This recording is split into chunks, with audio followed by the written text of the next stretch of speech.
Ако мислиш, че познаваш света на наркотрафика, помисли отново.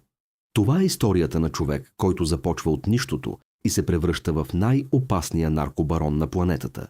Империя, изградена върху страх, милиарди и безмилостни решения. Това е Ел Чапо. Ако подобни реални истории ти са интересни, абонирай се сега, за да не изпускаш следващите видеа. Натисни камбанката и стани част от канала Ел Чапо. Едно име, което се превърна в синоним на безмилостна жестокост, невероятно богатство и иновации в престъпния свят. Роден в крайна бедност в мексиканския щат Синалоа, Хоакин Гусман Лоера успява да изгради най-мощния наркокартел в историята и да се превърне в легенда. Неговата история не е просто хроника на престъпления, а разказ за стратегически маневри, корупция по най-високите етажи на властта и бягства от затвори, които изглеждат като извадени от холивудски сценарии. В това видео ще разгледаме в детайли възхода и падението на човека, който контролираше глобалния наркопазар. Всичко започва през 1957 година в малкото и бедно селце Латуна, разположено в щата Синалоа. Хоакин израства в семейство на фермери, където възможностите за образование са силно ограничени, а насилието и бедността са ежедневие. Още като младеж той разбира, че единственият път към богатството е незаконната дейност. Започва с отглеждането на марихуана, за да помага на семейството си.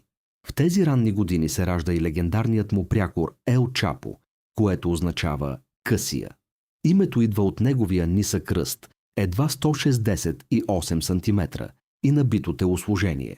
Но това, което му липсва като височина, той наваксва с амбиция и находчивост. Негови съученици по-късно споделят, че още като дете той е поемал инициативата и е организирал дейности, които дори възрастните не са могли да контролират. Той бързо изгражда мрежа от доставчици и започва да използва подкупи, за да заобикаля местните власти. През 80-те години мексиканският наркотрафик се доминира от картела Гуадалахара, ръководен от Мигел Анхел Феликс Галярдо. Ел Чапо започва работа за него, като първоначално му е поверена логистиката. Неговата задача е да координира транспортните маршрути и той се справя с изключителна ефективност. Гусман става майстор в прехвърлянето на кокаин от Колумбия към САЩ, използвайки самолети и кораби. Галярдо бързо забелязва неговото стратегическо мислене.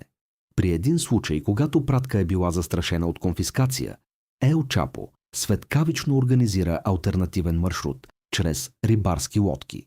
След ареста на Галярдо и разпадането на картела Гуадалахара, Хоакин Гусман решава, че е време да създаде своя собствена империя – картела Синалоа. Под управлението на Ел Чапо, картелът Синалоа не просто продава наркотици, той функционира като държава в държавата. В някои райони организацията му дори замества държавните институции, осигурявайки социални услуги и работа за местното население, което му печели лоялност. Но зад тази фасада стои нечувана жестокост.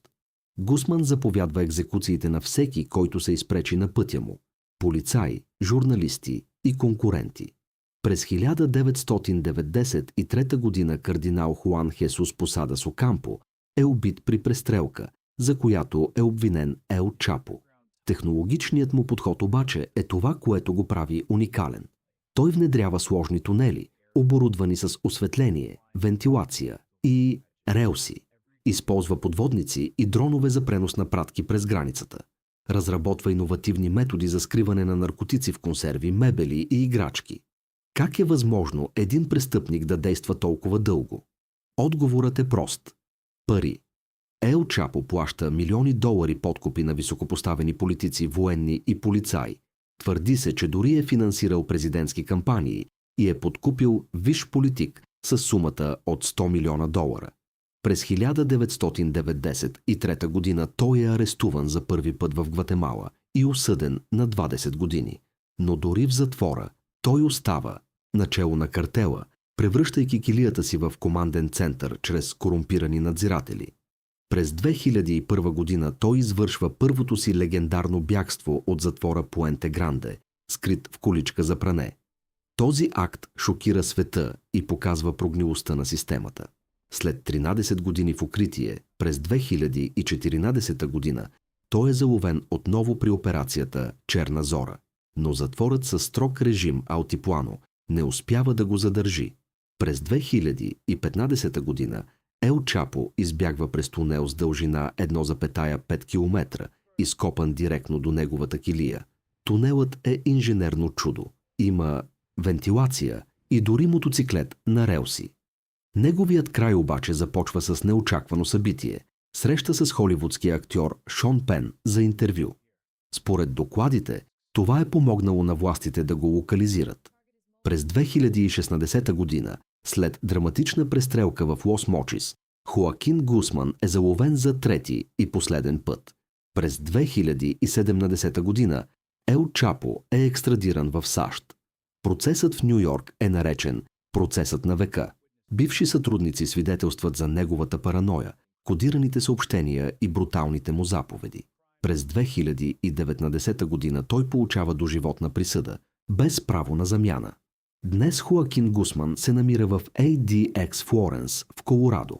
Там той живее в пълна изолация, с минимален контакт с външния свят, под постоянно наблюдение.